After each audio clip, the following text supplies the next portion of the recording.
Right big TV digital exclusive చూస్తున్నాం. నిన్న ఏదైతే ట్రంప్ H1B వీసాలకి సంబంధించి ఒక నిర్ణయం తీసుకున్నారో దానికి సంబంధించి కూడా ఇటు వైట్ హౌస్ అయితే ఒక క్లారిటీ ఇచ్చింది. ఇది కేవలం కొత్తగా ఎవరైతే ఇటు వీసా అప్లై చేసుకుంటున్నారో వారికి మాత్రమే వర్తిస్తుంది అంటూ కూడా వైట్ హౌస్ క్లారిటీ ఇచ్చిన పరిస్థితి కనిపిస్తోంది. అయితే ఇప్పటి వరకు అక్కడ జాబ్ చేసుకుంటూ ఎవరైతే అక్కడే ఉంటున్నారో వాళ్ళకి ఈ రుజుం ఏదైతే $1,00,000 విధించారో అది వర్తించదు అంటూ కూడా వైట్ హౌస్ అయితే ఒక క్లారిటీ ఇచ్చిన పరిస్థితి కనిపిస్తోంది. ఇటు అమెరికాలో ఉద్యోగం చేయాలనుకునే వారికి ఇచ్చే H1B వీసాల రుసుమును ఆ దేశ అధ్యక్షుడు డొనాల్డ్ ట్రంప్ $1,00,000 పెంచడం కూడా నిన్న ప్రపంచ వ్యాప్తంగా ఒక చర్చనీయాంశం అయితే ఉందని చెప్పుకోవాలి. ఇటు ట్రంప్ ఎంతో మంది ఉద్యోగార్హులపై ప్రభావం పడనుందని ఈ నిర్ణయం అంతా అనుకున్నారు. కానీ దీనికి సంబంధించి కూడా వైట్ హౌస్ అయితే ఒక క్లారిటీ ఇచ్చిన పరిస్థితి అయితే మనం చూస్తూ ఉన్నాం. అయితే దీని ప్రభావం కొంతమంది మీద, అంటే ఎవరైతే కొత్తగా అప్లై చేసుకుంటున్నారో వారి మీదే పడుతుంది అంటూ కూడా వైట్ హౌస్ అయితే ఒక క్లారిటీ ఇచ్చిన పరిస్థితి కనిపిస్తోంది. మరొక వైపు యుఎస్కు వచ్చేయాలంటూ కూడా అక్కడి టెక్ కంపెనీలు కూడా తమ ఉద్యోగులను ఈమెయిల్లు కూడా పంపుతూ ఉన్నాయి. సో ఈ గందరగోళ నేపథ్యంలో ట్రంప్ తీసుకున్న నిబంధనపై అయితే ఇటు White House press secretary Karoline Leavitt ఎక్స్లో ఒక క్లారిటీ అయితే ఇచ్చారు. అయితే దీనికి సంబంధించిన బ్రేకింగ్ మనం చూస్తూ ఉన్నాం.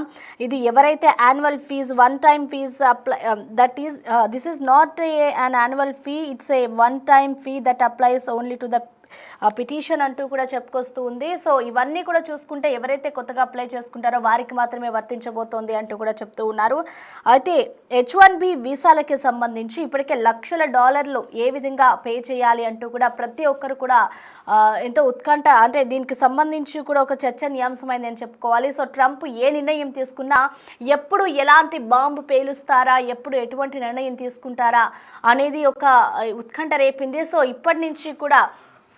ఇప్పటి వరకు కూడా ట్రంప్ ఏ నిర్ణయం తీసుకున్నా కూడా భారతీయులు కానివచ్చు, వివిధ కంట్రీస్కి సంబంధించిన వాళ్ళందరిలో కూడా ఉత్కంఠ రేగేది. సో ఇప్పుడు ట్రంప్ ఈ నిర్ణయం తీసుకోవడంతో కూడా ఒక సంచలనం సృష్టించిందనే చెప్పుకోవాలి. సో ఈ నేపథ్యంలోనే దీనికి సంబంధించి కూడా వీసా హోల్డర్స్ ఎవరైతే H1B అమెరికా బయట ఉన్న H1B వీసా హోల్డర్స్ ఉన్నారో వాళ్ళు ఎప్పుడైనా అమెరికా రావచ్చు, ఎప్పుడైనా వెళ్ళొచ్చు అంటూ కూడా ఇటు వైట్ హౌస్ అయితే ఒక క్లారిటీ ఇచ్చిన పరిస్థితి కనిపిస్తుంది. 2026 నుంచి ఇచ్చే H1B వీసాలకే కొత్త ఛార్జీలు ఉంటాయి. అలాగే రెన్యువల్ చేసుకునే వాళ్లకు, ఎవరైతే ఆల్రెడీ ఉండి తమ వీసా గడువు ముగిసిన తర్వాత రెన్యువల్ చేసుకుంటారో వాళ్లకు ఈ ట్యాక్సెస్, అంటే ఈ పెంపు ఏదైతే ఉందో $1,00,000 అది మినహాయింపు అంటూ కూడా వైట్ హౌస్ క్లారిటీ ఇచ్చింది. సో దీనికి సంబంధించి కూడా వైట్ హౌస్ క్లారిటీ ఇవ్వడంతో ఇదొక కొంత ఊరట కలిగించే అంశం అనే చెప్పుకోవాలి. ఇటు కొత్తగా అప్లై చేసుకునే వారికి మాత్రమే ఇది అప్లికబుల్ అవుతుంది కాబట్టి వారికి మాత్రమే ఇదొక టెన్షన్ని పుట్టించే అంశం అని చెప్పుకోవాలి. ఇప్పుడు ట్రంప్ తీసుకున్న నిర్ణయం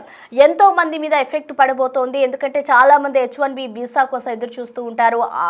ఇక్కడి నుంచి ఎవరైతే వెళ్ళాలి అని అనుకుంటున్నారో తమ కంట్రీస్కి, అమెరికాకి, అక్కడ జాబ్ చేయాలి అని అనుకున్న వాళ్ళు, కొత్తగా అప్లై చేసుకునే వాళ్ళకి ఇదంతా ఒక సంచలనం అని చెప్పుకోవాలి. సో మొత్తంగా చూసుకుంటే దీనికి సంబంధించి వైట్ హౌస్ అయితే ఒక క్లారిటీ ఇచ్చింది. కొత్తగా అప్లై చేసుకునే వాళ్ళకి, అలాగే అమెరికా బయట ఎవరైతే నివాసం ఉంటారో వాళ్ళకి ఇది వర్తించదు, కొత్తగా అప్లై చేసుకునే వారికి మాత్రమే వర్తిస్తుంది ఈ $1,00,000 అంటూ కూడా వైట్ హౌస్ క్లారిటీ ఇచ్చింది. అయితే దీనికి సంబంధించి ఇప్పుడు ట్రంప్ ఏదైతే నిర్ణయం తీసుకున్నారో ఈ నిర్ణయానికి సంబంధించి, అలాగే ఇటు వైట్ హౌస్ ఇచ్చిన క్లారిటీపై పూర్తి సమాచారాన్ని అమెరికా నుంచి మా ప్రతినిధి లక్ష్మణ్ అందిస్తారు. బిగ్ టీవీ ప్రేక్షకులందరికీ నమస్కారం అండి. నేను మీ లక్ష్మణ్, యుఎస్ కరెస్పాండెంట్ని.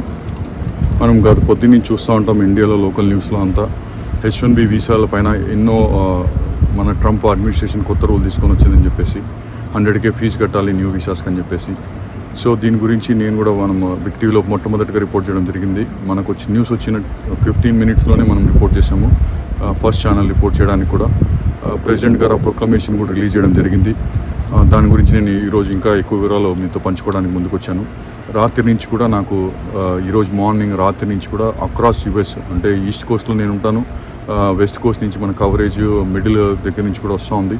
సో బేసిక్గా ఏమవుతుందంటే ఈస్ట్ కోస్ట్లో Connecticut, Philadelphia, Pennsylvania, New York, New Jersey ఈ స్టేట్స్ నుంచి, తర్వాత మిడిల్లో Texas, South Carolina, North Carolina, ఆ తర్వాత మనకి వెస్ట్ కోస్ట్లో కాలిఫోర్నియా, ఇంకా సెయింట్ ఫ్రాన్సిస్కో, ఇక్కడి నుంచి కూడా చాలామంది నాకు ఫోన్ చేశారు. చాలామంది ఫేస్బుక్లో పనిచేసే వాళ్ళు కావచ్చు, అమెజాన్లో, తర్వాత గూగుల్లో, ఇంకా వచ్చేసి మన గూగుల్, అమెజాన్, ఫేస్బుక్, మైక్రోసాఫ్ట్, ఇక్కడ నుంచి జాబ్ చేసే వాళ్ళందరూ కూడా మన ఇండియన్ ఆరిజిన్ వాళ్ళు నాకు కాల్ చేయడం జరిగింది. సో అన్ని కంపెనీస్లో మొదటగా చెప్పాలంటే అమెజాన్లో మన స్క్రీన్ పైన చూడొచ్చు, వాళ్ళు ఒక ఈమెయిల్ పంపించారు. తర్వాత మైక్రోసాఫ్ట్ కూడా సిమిలర్ ఈమెయిల్ పంపించారు. ఎవరైతే H1B పైన బయటికి వెళ్ళారో వెంటనే వచ్చేసేయండి, ఎక్కడికి ట్రావెల్ చేయొద్దు, మీ డిపెండెంట్స్ని కూడా ట్రావెల్ చేయొద్దు అని చెప్పడం జరిగింది. సో అన్ని కంపెనీస్ చాలా మెజర్ చేసుకుంటున్నాయి యాక్చువల్గా ముందే. సో ఎందుకంటే ఈ సిచ్యువేషన్ ఎలా ఉందంటే చాలా ప్యానిక్ సిచ్యువేషన్, అంబిగ్విటీ ఉంది. సో ఇన్ వే చూడాలంటే మనము ఇది ఐటీ సెక్టర్కి పెద్ద దెబ్బే అని చెప్పొచ్చు. ట్రంప్ ఒక పెద్ద బాంబే పేల్చాడని చెప్పాలనుకోవచ్చు అండి ట్రంప్ అడ్మినిస్ట్రేషన్. బట్ ఇక్కడ వచ్చేసి ఇక్కడ చూసామంటే ఇక్కడ ఈ కంట్రీకి మంచిదే అని మనం చెప్తా ఉన్నారు, అదొకటి. తర్వాత రెండోది నేనేం చెప్పదలుచుకున్నాను అంటే ఆ ప్రొక్లమేషన్ మనం చూసామంటే ట్రంప్ అడ్మినిస్ట్రేషన్, ప్రెసిడెంట్ ట్రంప్ గారు రిలీజ్ చేసిన ప్రొక్లమేషన్ 1 year వరకు వ్యాలిడిటీ ఉంది. మనం కొంతమంది ఎక్స్పర్ట్స్తో మాట్లాడడం జరిగింది, వాళ్ళు చెప్పడం 1 year వరకు అది వ్యాలిడిటీ ఉంటుంది. ఆ 1 year తర్వాత ఒక కంప్లీట్గా ఒక బిల్ పాస్ చేసేసి కంప్లీట్గా రివ్యామ్ చేసి రూల్స్ ఇంకా స్ట్రాంగ్ రూల్స్ చేస్తారు H1B వీసాని క్లీనప్ చేయడానికి. ఎందుకంటే H1B వీసా అన్నది మనం చెప్పుకున్నట్టుగా గతంలో సంవత్సరానికి 65,000 వీసాలు ఉంటాయి. అది స్కిల్డ్ లేబర్ వీసాస్ అంటారు బేసిక్గా. అది స్కిల్డ్ లేబర్ వీసాగా వెళ్ళిపోయి ఈవెన్చువల్గా ఏమైపోయిందంటే చీప్ లేబర్ వీసాగా, అంటే మన వాళ్ళు తక్కువ అంటే శాలరీస్కి వస్తున్నారు అని చెప్పేసి చీప్ లేబర్ వీసాగా అయిపోయిందని చెప్పేసి వాళ్ళ అభివాదన.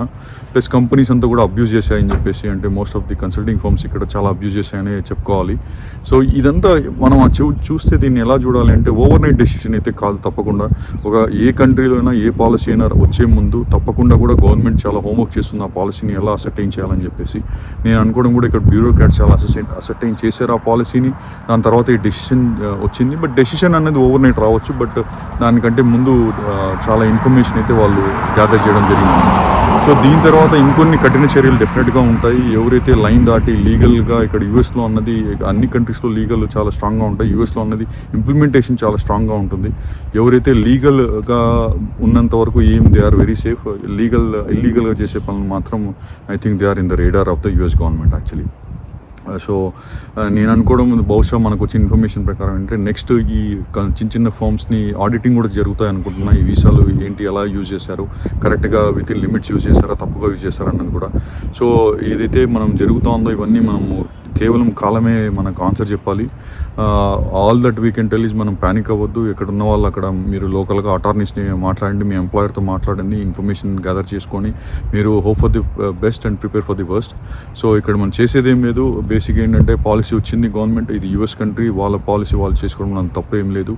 సో మన సైడ్ మనకి ఎలాంటి ఇంపాక్ట్ ఉంటుందో మన ఆ ఇంపాక్ట్ని చెప్పకుండా ఇంపాక్ట్ ఉంటుంది. ఆ ఇంపాక్ట్ని ఎంతవరకు మనం తక్కువ చేసుకోగలగాలి అనేది మనం చూసుకోగలగాలండి. నేను మీ లక్ష్మణ్, న్యూజెర్సీ, న్యూయార్క్ నుంచి రిపోర్ట్ చేస్తున్నాం, USA big TV correspondent. Thank you very much.